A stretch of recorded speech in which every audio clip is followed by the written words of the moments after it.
Maduro no puede usar el sistema financiero de Estados Unidos para seguir robándole al pueblo de Venezuela. Estados Unidos impuso sanciones financieras al gobierno de Venezuela. El presidente Donald Trump firmó un decreto que prohíbe a los bancos estadounidenses comprar bonos al gobierno venezolano o a su estatal petrolera PDVSA. La decisión de la Casa Blanca forma parte de una serie de medidas de rechazo al gobierno de Nicolás Maduro, al que consideran una dictadura y un régimen que viola los derechos humanos y las libertades fundamentales de los ciudadanos. El decreto, además, prohíbe los trámites o la adquisición de nueva deuda de más de 90 días emitida por el gobierno de Venezuela o su empresa petrolera estatal, PDVSA.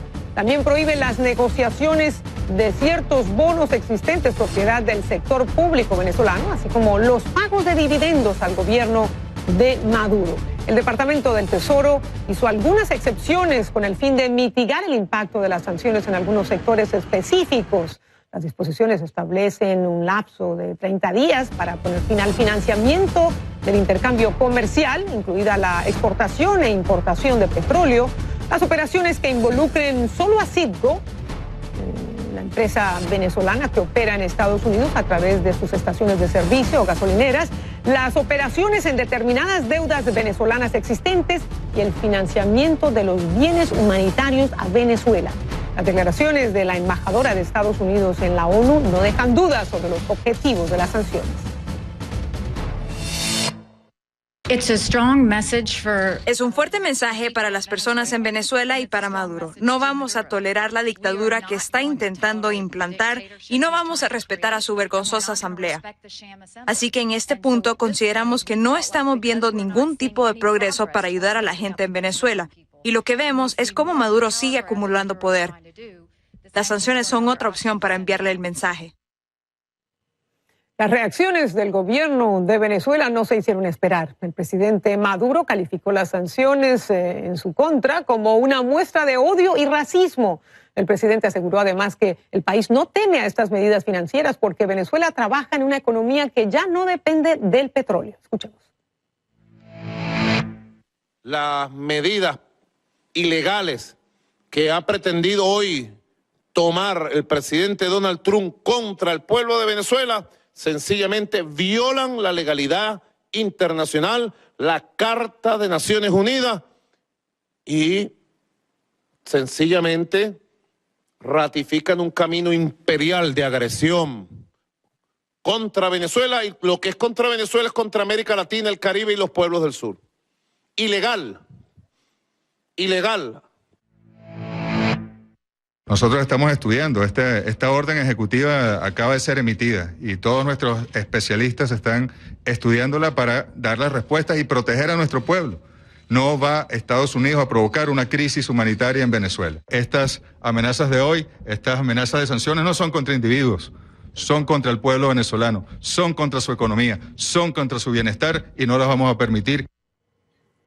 El gobierno estadounidense ya había emitido, recordemos, una serie de sanciones contra el presidente Maduro y al menos 13 funcionarios de su gobierno luego de la instalación de la Asamblea Nacional Constituyente. El Departamento del Tesoro dijo además este viernes que se están considerando más sanciones contra el gobierno venezolano. La Casa Blanca insistió a través de un comunicado que no se quedarán, y cito textualmente, mirando mientras Venezuela se desmorona.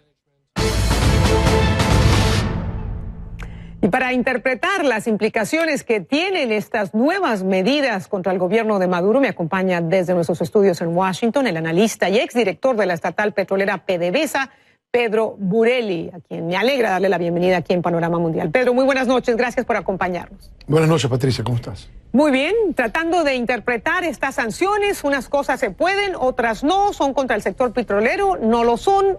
¿Qué significan concretamente estas medidas? Estas medidas son básicamente la codificación de algo que ya existe. Es decir, para todos los fines y propósitos, Venezuela no tiene acceso a los mercados financieros por el alto costo que significaría tratar de accesarlos.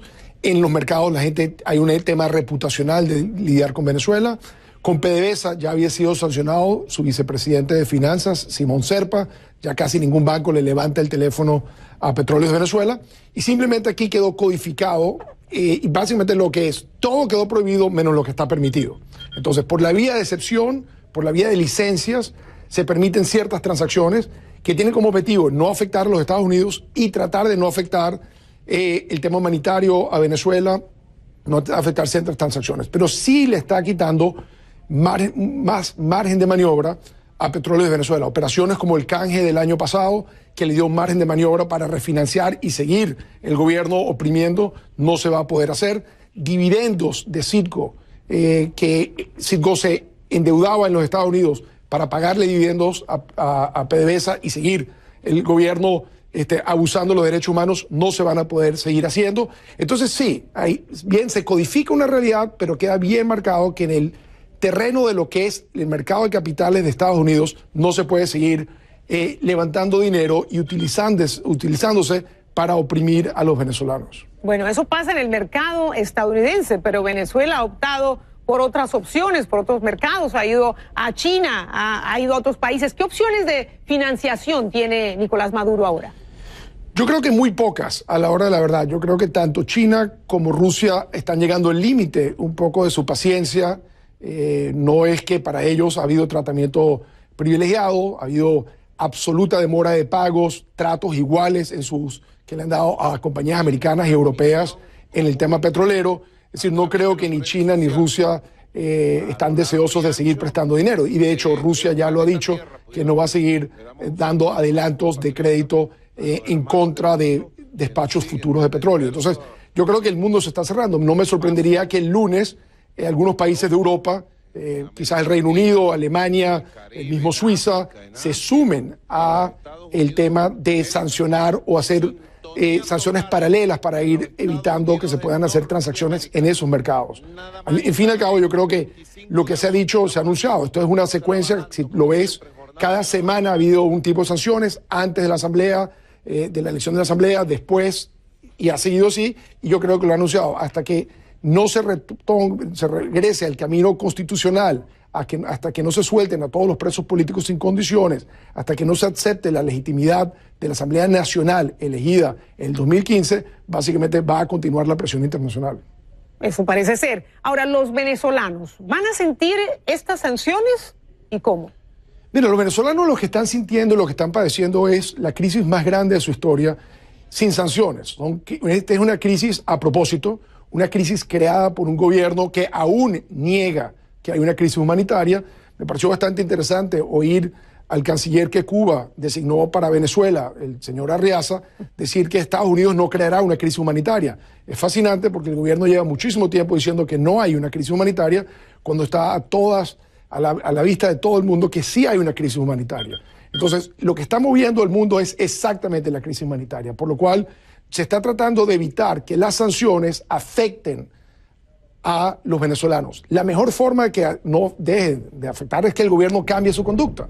Lo que nos estamos dando cuenta, nosotros los venezolanos y el resto del mundo, es que no hay ninguna forma en que el gobierno reconozca la crisis o cambie la dirección.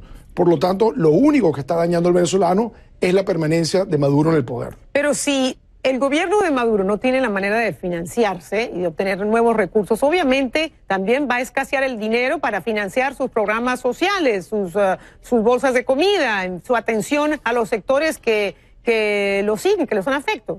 Acabamos de descubrir, nos acaba de decir la fiscal Luis Ortega, que el presidente Nicolás Maduro es accionista o tiene sus manos metidas en la compañía que desde México está vendiendo la comida para estas bolsas de comida. Yo creo que si se parara la corrupción, si se para el contrabando de combustible y se regresan los capitales robados, Venezuela no tendría ninguna crisis. Yo creo que esta es una crisis que se ha generado a propósito por maldad y corrupción. Esto no es un problema de la comunidad internacional, esto no es un problema de los mercados de capitales. Esto es un problema totalmente creado a propósito por quienes se dicen gobierno y en realidad es una dictadura. Pedro, hoy escuchábamos al asesor de Seguridad Nacional, el señor McMaster, diciendo que la opción militar no es un plan a corto plazo, que no es algo que desean que suceda, pero que es una opción que está sobre la mesa. ¿Por qué en Venezuela se necesitaría la opción militar? Yo creo que esa era la pregunta que había que hacerse cuando el presidente Trump dijo que entre las opciones había una opción militar. Él no dijo que era la primera opción, no explicó cuándo se utilizaría esa opción. Y lo que hizo fue expander sobre algo que había sido la línea oficial de la Casa Blanca, que todas las opciones están sobre la mesa. Cuando la gente preguntaba qué significa eso, básicamente decía que todas las opciones están sobre la mesa. El peligro, y yo creo que es desconocer que si un gobierno sigue, hay 700 presos políticos, muchos de los cuales están siendo torturados, está saliendo torrentes de venezolanos buscando refugio en el vecindario. Y si esto sube, si la represión continúa, si esta banda de narcotraficantes que han sido identificados ya como tal y muchos sancionados, simplemente se aferran al poder, yo creo que se llegaría a un escenario en que hay que contemplar decisiones más duras. Eso es lo único que dijo el presidente. El presidente no dijo esto va a ser mañana o esta es nuestra primera opción. Y lo que hoy McMaster está diciendo es exactamente eso. Él está diciendo, esta no es nuestra opción ahorita, pero en ese abanico de opciones que tenemos, sí, hemos considerado esas. Y yo creo que es lógico. Nadie quiere en Latinoamérica, como ya lo han expresado varios gobiernos, ver una situación como la que vimos a finales de los 80, a principios de los 90, durante el gobierno de Noriega en Panamá. No quieren ver repetida esa situación en Venezuela. Pero la pregunta, sin embargo, tiene que hacerse. ¿Qué condiciones deberían existir para que se active la opción militar? Bueno, yo creo que es eso. Yo creo que ahí se va a ir pasando por diferentes presiones, viendo si hay un cambio de conducta del gobierno.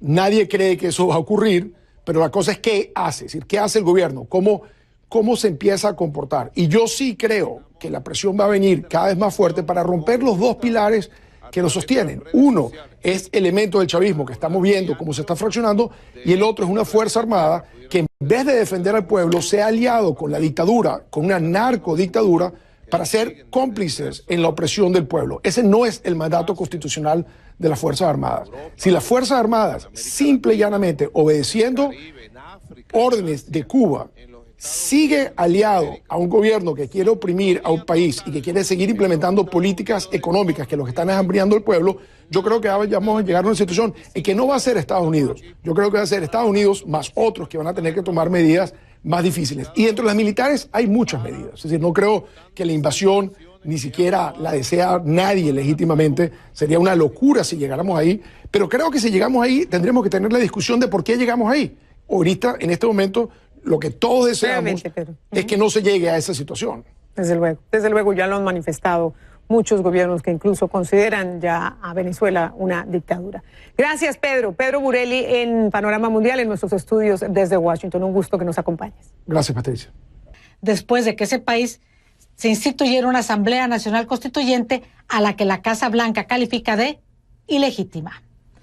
En respuesta, Delcy Rodríguez, presidenta de la Asamblea Constituyente, dijo que esto es lo que se referiría a Maduro cuando dijo que las medidas representan una, y cito, guerra económica en contra de Venezuela. Por su parte, el canciller de ese país, Jorge Arreaza, dijo en Nueva York que estas son, y cito, las peores sanciones, fin de la cita, contra Venezuela en 200 años de su historia. O sea, desde su independencia. Criticó las medidas y acusó a Washington de injerencista. El Departamento del Tesoro ya había emitido una amplia gama de sanciones contra el presidente de Venezuela, Nicolás Maduro, y varios de sus funcionarios. Vamos a analizar este tema, qué significa, qué se ve venir. Y para ello está con nosotros el economista Orlando Ochoa desde Ciudad de Panamá. Y también está Reggie Thompson de la firma de investigación y análisis Stratford desde Austin, Texas. Muchas gracias a ambos. Los saluda Patricia Ramos. Arranca Orlando Ochoa. Explícanos las medidas, a quiénes afecta y plazos para su entrada en vigor. Bienvenido. Buenas noches. Bueno, afecta por supuesto al gobierno de Venezuela y a Petróleos de Venezuela. En cierta forma, ambos ya tenían restricciones para acceder a los mercados financieros por la situación económica del país y por las enormes restricciones en el flujo de divisas. Pero esto lo formaliza y apunta también a disminuir la capacidad de operar del gobierno y de PDVSA. En el caso del gobierno, la banca pública va a tener limitaciones para hacer compra-venta de títulos en los mercados norteamericanos, e imagino que en otros mercados que pueden emular, o por lo menos por precaución o por tema reputacional, continuar esta línea. Si el gobierno quería liquidar parte del oro monetario, si quería hacer algunas operaciones con títulos que tengan en la banca pública, si Petróleos de Venezuela buscaría, o como el gobierno de hecho con Citgo en los Estados Unidos, dividendos que se transferían a Venezuela, también va a estar restringido.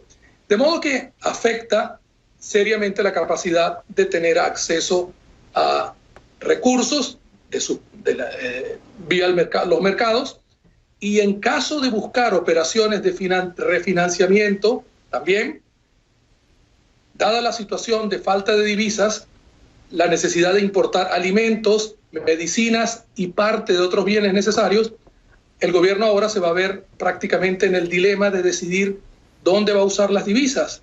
Petróleos de Venezuela también tiene requerimientos para operar y de hecho la producción está cayendo por limitaciones. ¿Dónde se van a aplicar? Pagar deuda, necesidades de PDVSA, importar alimentos y medicinas. Sin duda alguna tienen un impacto amplio que vamos a ver viendo. Y las otras fuentes que han tenido acceso al gobierno en el pasado, China no muestra señales de prestar nuevo dinero, y las operaciones con Rusia son preocupantes porque no son transparentes.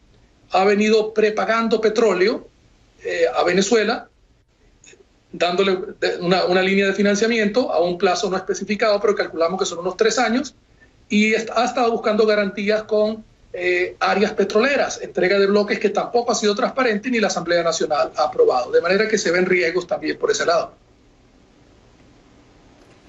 Reggie Thompson, ¿dónde colocan a Venezuela estas nuevas sanciones y cuáles serían los efectos para la economía? En otras palabras, ¿dónde estamos o dónde está Venezuela y para dónde va y qué podemos esperar? Maduro podría en un momento dado pensar en dejar el poder, igual gente de sus alrededores. ¿Qué prevén ustedes dentro de su análisis? Gracias por estar con nosotros. Buenas noches. Bueno, estas sanciones desde los Estados Unidos son una medida de presión muy efectiva contra el gobierno de Venezuela, ya que le complica muchísimo a largo plazo la búsqueda de financiamiento a PDVSA. Así que ahora lo que vamos a ver es, de manera inmediata, lo más probable es que el gobierno venezolano va a buscar hacer gestos de buena voluntad hacia los Estados Unidos. Posiblemente podrían tratar de soltar ciertos presos políticos. Podríamos ver la implementación de un diálogo político, pero esos gestos no resuelven el problema fundamental, que es la Asamblea Nacional Constituyente. Ese es una especie de junta gobernante ahora en Venezuela, y obviamente hay individuos, políticos individuales en Venezuela que no quieren desistir de esto. A todo costo buscan prolongar esta asamblea constituyente. Así que lo que vamos a ver es que aunque van a haber gestos, ciertos gestos políticos hacia los Estados Unidos, sin detener la Asamblea Nacional Constituyente, va a seguir el riesgo de sanciones desde Washington.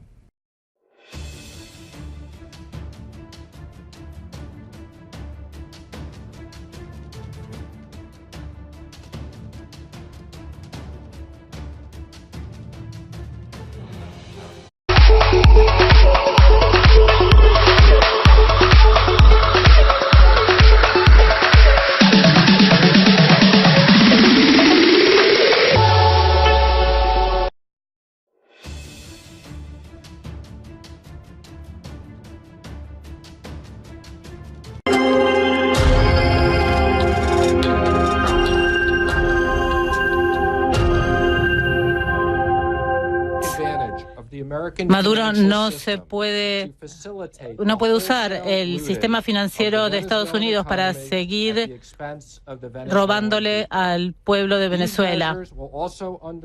Estados Unidos impuso sanciones financieras al gobierno de Venezuela. El presidente Donald Trump firmó un decreto que prohíbe a los bancos estadounidenses comprar bonos al gobierno venezolano o a su estatal petrolera PDVSA. La decisión de la Casa Blanca forma parte de una serie de medidas de rechazo al gobierno de Nicolás Maduro, al que consideran una dictadura y un régimen que viola los derechos humanos y las libertades fundamentales de los ciudadanos. El decreto, además, prohíbe los trámites o la adquisición de nueva deuda de más de 90 días emitida por el gobierno de Venezuela o su empresa petrolera estatal, PDVSA, También prohíbe las negociaciones de ciertos bonos existentes propiedad del sector público venezolano, así como los pagos de dividendos al gobierno de Maduro. El Departamento del Tesoro hizo algunas excepciones con el fin de mitigar el impacto de las sanciones en algunos sectores específicos. Las disposiciones establecen un lapso de 30 días para poner fin al financiamiento del intercambio comercial, incluida la exportación e importación de petróleo, las operaciones que involucren solo a Citgo, la empresa venezolana que opera en Estados Unidos a través de sus estaciones de servicio o gasolineras, las operaciones en determinadas deudas venezolanas existentes y el financiamiento de los bienes humanitarios a Venezuela. Las declaraciones de la embajadora de Estados Unidos en la ONU no dejan dudas sobre los objetivos de las sanciones. Es un fuerte mensaje para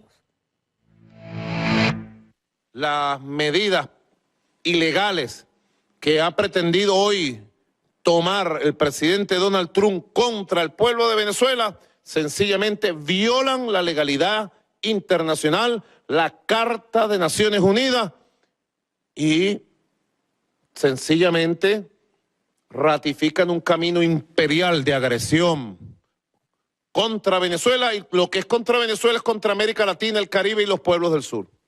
Ilegal. Ilegal. Nosotros estamos estudiando. Esta orden ejecutiva acaba de ser... Para las personas en Venezuela y para Maduro. No vamos a tolerar la dictadura que está intentando implantar y no vamos a respetar a su vergonzosa asamblea.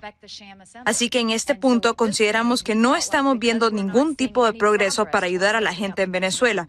Y lo que vemos es cómo Maduro sigue acumulando poder. Las sanciones son otra opción para enviarle el mensaje. Las reacciones del gobierno de Venezuela no se hicieron esperar. El presidente Maduro calificó las sanciones en su contra como una muestra de odio y racismo. El presidente aseguró además que el país no teme a estas medidas financieras porque Venezuela trabaja en una economía que ya no depende del petróleo.